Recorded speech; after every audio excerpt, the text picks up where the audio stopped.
Flop అవుతుంది. ఎన్టీఆర్ ఈసారైనా break చేస్తాడా అంటే చేసేసిండు. సినిమా మాత్రం యావరేజ్ ఉంది, చాలా మంచిగా ఉంది. 3 hours అయినా కానీ మనకు బోర్ కొట్టదు, ఎందుకంటే visual effects and fight scenes and Chuttamalle song అనేది సినిమాకి హైలైట్. అంత రొమాంటిక్ ఉంటుంది. అంటే శ్రీదేవి అండ్ ఎన్టీఆర్, సీనియర్ ఎన్టీఆర్ ఎట్లుంటారో వీళ్ళ కాంబినేషన్ కూడా. సినిమా మాత్రం సింపుల్గా ఉంది. జనరల్ గ్యారేజ్ అక్కడక్కడ కనబడుతుంది, ఎందుకంటే లాస్ట్కి మోహన్ లాల్ వాళ్ళ అబ్బాయిని చంపుతారు కదా. ఇందులో తర్వాత ఎన్టీఆరే చనిపోతాడు అంతే. ఎందుకంటే ధర్మం అనేది ఒక్కడే. జనతా గ్యారేజ్ ఎవరిని వదిలిపెట్టారు, చివరికి కొడుకైనా కదా. ఇందులో వాళ్ళ ఆయననే శిక్షించుకుంటాడు.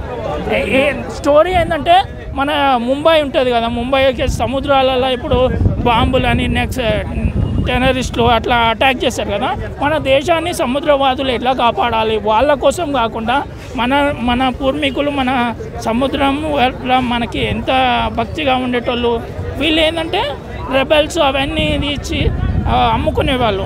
ఇది దేవరకి చెప్తారు, మీరు మీ ఫ్యామిలీ వాళ్ళు ఎట్లా పెంచారో మీరు కూడా అలానే కావాలని ఆ మోటివేట్తోనే అప్పటి నుంచి.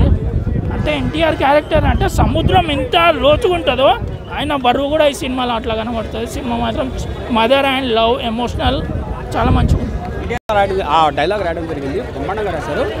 పార్ట్ 1లో ఏంది అని అంటే, ఒకవేళ ఎన్టీఆర్ గారి వాయిస్ బేస్ కరెక్ట్గా లేకపోతే వితిన్ ఫ్రాక్షన్ ఆఫ్ సెకండ్స్లో మళ్ళీ కొలాప్స్ అయిపోయింది. కథకి బలం ఏంటి అంటే ఎన్టీఆర్ యాక్షన్ పక్కన పెట్టేసుకుందాం, స్క్రీన్ ప్లే స్ట్రాంగ్గా రాశారు. సైఫ్ అలీ ఖాన్ గారి యాక్షన్ కూడా బ్రహ్మాండంగా ఉంది.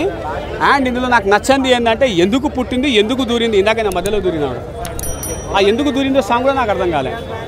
ఆ సాంగ్ నాకు ఎక్స్ట్రాక్ట్ వేసింది అబ్బా. ఓవరాల్గా మరి మిగతా సాంగ్ అయితే ఓకే. దేవరా టైటిల్ సాంగ్ అయితే బ్రహ్మాండంగా ఉంటుంది. హీరోయిన్ యాక్టింగ్ ఎలా ఉంది? అది నాకు అర్థమే కాలే. ఆమె యాక్టింగ్ నాకైతే తెలీదు, గుర్తు లేదు, మర్చిపోయా. మ్యూజిక్ ఎలా అనిపించింది? తెలీదు, గుర్తు లేదు, మర్చిపోయా. సో శ్రీకాంత్ గారి యాక్టింగ్ కూడా బాగానే ఉందండి. అనిరుద్ మ్యూజిక్ బాగా కొట్టినా, పర్లేదు, ఎందుకు అబద్ధం చెప్పకూడదు, కానీ వినుసొంపుగా కొట్టినాడు, మరీ అంత ఓవర్గా కొట్టలేదు. ఓకే, బాగా కొట్టిండు. Okay, any questions? శ్రీకాంత్ గారి యాక్టింగ్ పర్లేదు, బాగానే ఉంది. ఆయన గురించి అవసరం లేదు మనకి, యాక్టింగ్ అనేది బాగానే ఉంది. ఓకే. కేజీఎఫ్లో స్టోరీ నేరేషన్ చేస్తారు కదా, ఈ సినిమాలో కూడా same story narration. KGF is like different కదా, మైథాలజీ సంథింగ్ డిఫరెంట్. ఇది మన ఎన్విరాన్మెంటల్ లైక్ సముద్రం దగ్గర చేపల వేటకి వెళ్ళే వాళ్ళే కొంచెం ఏమంటారు స్మగ్లింగ్ టైప్లో తీశారు. కేజీఎఫ్ ఈజ్ లైక్ చాలా హై ఎక్స్పెక్టేషన్స్, బట్ పార్ట్ 2 అలా ఉండొచ్చేమో అనుకుంటున్నాను. పైరేట్స్ అంటే పెద్ద పెద్ద షిప్స్ అయి ఉంటాయి కదా, ఇలా చిన్న మన సముద్రం వేటకెళ్ళే మానవులు లైక్ విలేజర్స్ ఎలా ఉంటాయి, ఫిషర్ మ్యాన్స్ లాగా స్మగ్లింగ్ కాన్సెప్ట్లో తీశారు. పార్ట్ 2 ఎక్స్పెక్ట్ చేయొచ్చేమో కేజీఎఫ్ లాగా, ఎందుకంటే స్టోరీ నేరేషన్లో నేమ్స్ వాళ్ళని రివీల్ చేయలేదు.